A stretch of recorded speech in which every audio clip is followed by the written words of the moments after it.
Dan yang saya dengar bahwa ada beberapa masyarakat kita yang saat ini ditahan atas laporan dari BDA. Ini laporan kepada Pak Kapolda.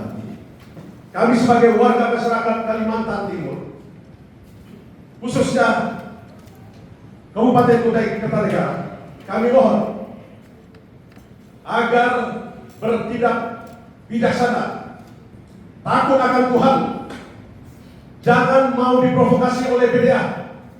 Yang saya dengar BDA terus. Saya mau tanya Pak Bupati, berapa setoran BDA terhadap pendapatan daerah kabupaten? Tidak ada. Dia hanya memanfaatkan lahan masyarakat kita Pak Bupati. 40 tahun dari Republik Indonesia ini merdeka, 80 tahun sampai detik ini Pak, masyarakat kami ini tidak dapat apa-apa. Bayangkan di Jahabit, masyarakat Dayak menderita, anak cucu mereka itu disekolahkan dari hasil tani mereka. Tidak ada yang seperti Bapak di depan, mohon maaf. Kalau di depan ini ada orang Dayak. Ada ya? Di depan. Tidak ada ya? Saking baiknya kami ini Pak. Tidak pernah kami ini berontak Pak Bupati.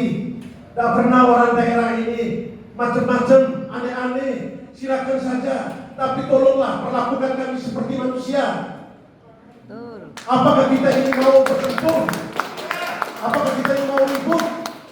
Saya tidak percaya ketika yang disampaikan oleh Kanda Ketum PDKT tadi, orang kaya itu takut mati Pak.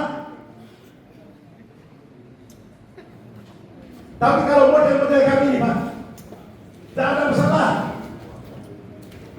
Ya saya ingatkan Pak Kejati, mohon maaf, saya tadi telepon oleh teman-teman di Kejati Pak. Itu sudah sampaikan dengan Bapak. Saya minta bijak untuk melihat kasus BDA ini. Kalau ada laporan dari BDA, tolong dilihat dulu Pak. Yang dilapor ini siapa? Kalau ini orang Dayak, kalau ini orang Kutai, kalau ini orang Banjar, ya tolonglah panggil lapor Dayak ini bicara ada apa. Kok tangkap sembarang. Coba kita balik posisinya sekarang. Kami seperti BDA, mereka seperti kami. Bagaimana? Ini mereka cari makan di tempat kami loh Pak. Cari makan di tempat kami. Mungkin waktu dia datang ke sini hanya bawa celana kolor. Ya Pak Santo ini. Ini bahasa Pak Santo.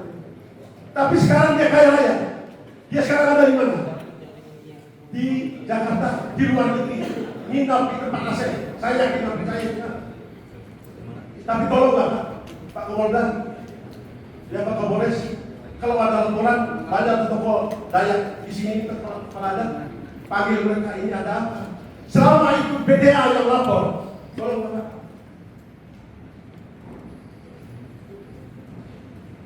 Ini mendidih darah saya Pak dengan BDA. Tadi malam saya dibisiki oleh salah satu peladan yang berpengaruh. Bagaimana kalau kita usir? Saya jawab kebijaksanaan Pak. Padahal hati saya juga marah. Kurang ajar ini BDA. Tapi saya tidak mau provokasi peladan. Apa bilang beliau? Kita usir mereka dari ini. Tapi, ya, Pak, di sini ada hukum, di sini ada negara yang selalu digaung-gaungkan oleh aparat itu adalah hukum negara. Kita tidak bisa melawan mereka ini. Kita tidak bisa melawan hukum.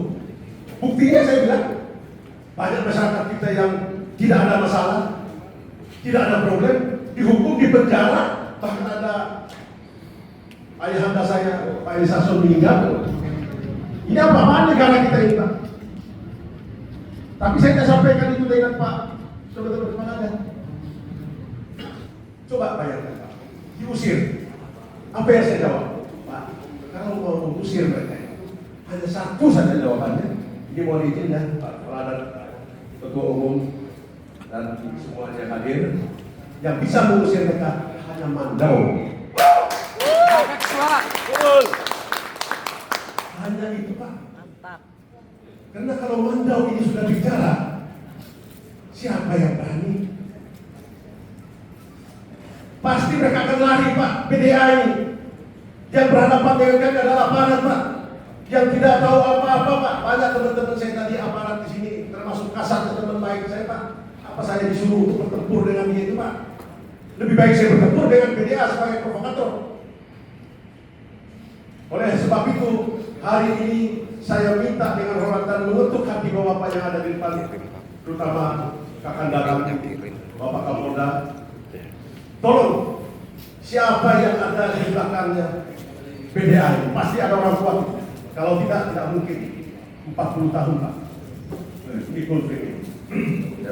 Dan ya, yang terakhir yang saya minta tadi, teman-teman kami yang ditahan karena di atas laporan dari BDA, ini kami minta untuk dikeluarkan.